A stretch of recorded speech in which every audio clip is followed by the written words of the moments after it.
प्रधानमंत्री मोदी को कैसे देखती हैं आप? उनका ही कहना है कि हम स्टेटहुड देंगे। उन्होंने जब रैली की उसमें भी उन्होंने कहा, ये भी कहा वो 15 लाख डालेंगे सबके अकाउंट में। का नहीं करेंगे, बिकॉज इनको सूट करता है कि यहाँ पे सब चीज़ें माइक्रो मैनेज करे, इनका दबाव रहे, ईडी को यहाँ भेजे, एनआईए को यहाँ भेजे। अगर यहाँ स्टेटहुड देंगे तो उससे कैसे कंट्रोल कर पाएंगे? आपको लगता है कि वो जो कह रहे हैं वो करेंगे नहीं, वो सिर्फ कह रहे हैं? वो बस कह रहे हैं। जब वो करेंगे भी तो वो हमें दिल्ली स्टाइल, पौंडीचेरी स्टाइल रखेंगे, पुलिस और होम अपने पास रखेंगे।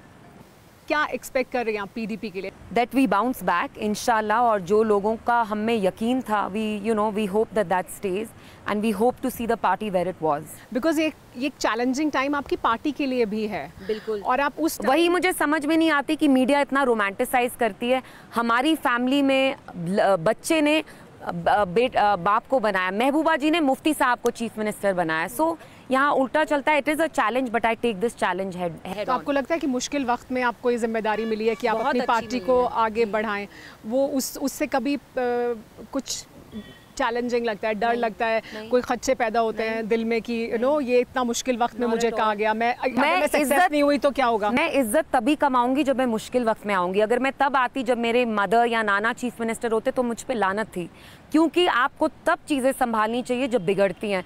अच्छे वक्त में सब एक साथ होता है, बुरे वक्त में ही अपने साथ होते हैं। I am my mother's daughter only if I stand with her when the going is tough for her, not when I am enjoying and हाँ शी इज चीफ मिनिस्टर, चलो आप पॉलिटिक्स ज्वाइन करते हैं। नहीं, मैं इज्जत कमा के रहूंगी बुरे वक्त में ही। जब आप आते हैं तब लोग आपकी इज्जत करते हैं। क्योंकि महबूबा मुफ्ती साहिबा ने जो किया उसके बाद उन्होंने सईद साहब वापस मुख्यमंत्री बने और वापस एक पीडीपी का उरूज आया।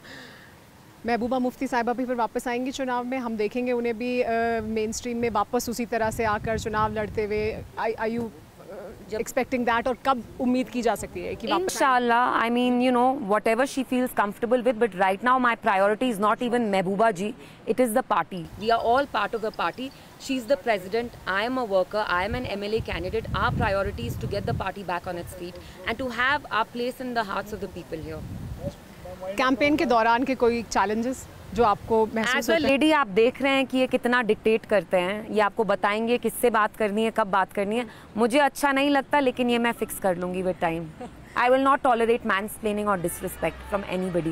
वर्कर्स तो मुझे बहुत प्यार करते हैं, लेकिन एज अ गर्ल कहीं ना कहीं थोड़ा बहुत होता है आपके साथ।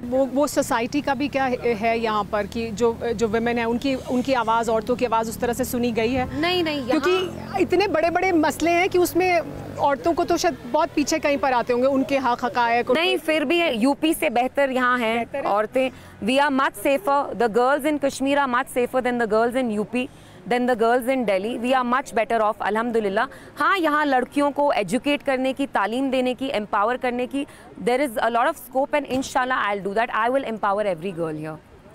बहुत शुक्रिया अल्तजा हमें वक्त देने के लिए, और हम उम्मीद करते हैं कि आप जो ख्वाब हैं आपके, जो आपके एम है, उसको आप पूरा करें और आप आएँ उस पूरी ताकत के साथ वापस। TV9 भारतवर्ष से बात करने के लिए अल्तजा बहुत बहुत शुक्रिया। Thank you.